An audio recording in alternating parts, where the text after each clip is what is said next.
Rhonda Payne studied art part-time at JCU through the 1990s, then taught at JCU for 8 years, from 1998 through to 2005.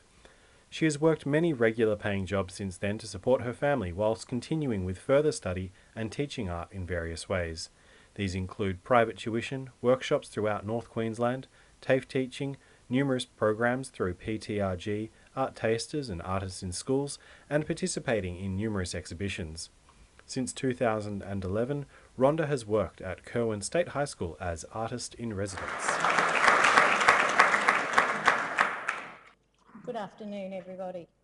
After graduating from JCU, my initial interest lay in portraiture. This portrait of Professor Colin Roderick was painted in 1999. The Foundation for Australian Literary Studies commissioned me to paint Professor Roderick, the founding professor of the English department at JCU, as part of their annual dinner to announce the Foundation's Colin Roderick Award for Best Australian Book. The portrait was timely as Professor Roderick passed away in 2000. This was a giant learning curve for me as an artist, as the relationship between artist and sitter developed, and the realisation that what I had in mind and what the sitter had in mind were very different. However, we did come to an agreement that suited us both, hence you'll notice the small image on the side table of the professor in all his academia. I hope this portrait is more than just a link with history, but also positions Colin very much in North Queensland, saturated in light, comfortable in his own skin, and a great storyteller.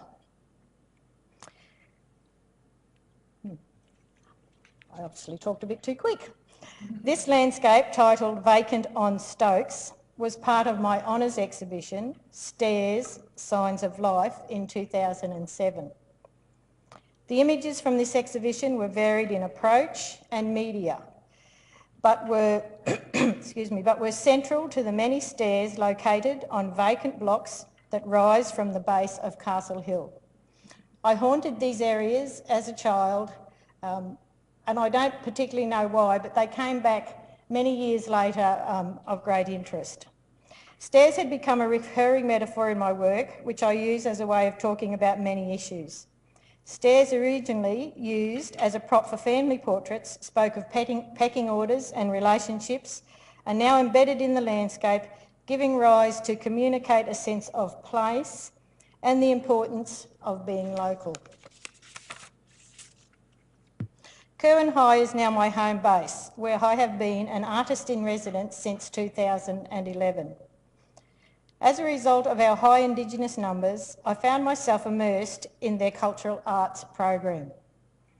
Waru, which translates to turtle, is our ghost net sculpture. Let me take you on an amazing journey.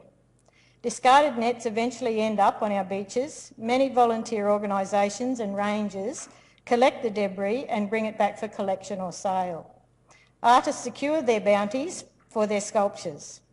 Kirwan ran a workshop under the guidance of artist Sue Ryan from Ghost Nets Australia, and Kirwan, being a Reef Guardian school, sees Reef HQ come on board.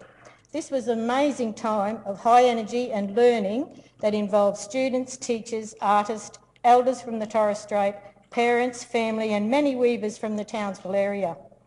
Reef HQ buys Waru, where she is used to raise awareness on the fragility of our reef. The official launch is again a time for our students to shine and share their knowledge as we make the news and run workshops with other schools. Kirwan are in the process of bringing families into our school community to continue this cycle of art and culture. Currently, I'm working on a portrait of John Livingstone. John was principal at Kirwan for 27 years and tragically passed away in May of 2015 from brain cancer. Oh, excuse me. It seemed a logical progression for me to start a portrait of John as my art becomes part of my healing. This large work on paper is the mock-up to resolve my composition. The words from Cyndi Lauper's True Colours resonate with me on many levels. John refers to this song often in his motivational speeches to the students on leadership camp. This work is to be auctioned off at a gala fundraiser in John's honour, which raises money for the Cure Starts Now.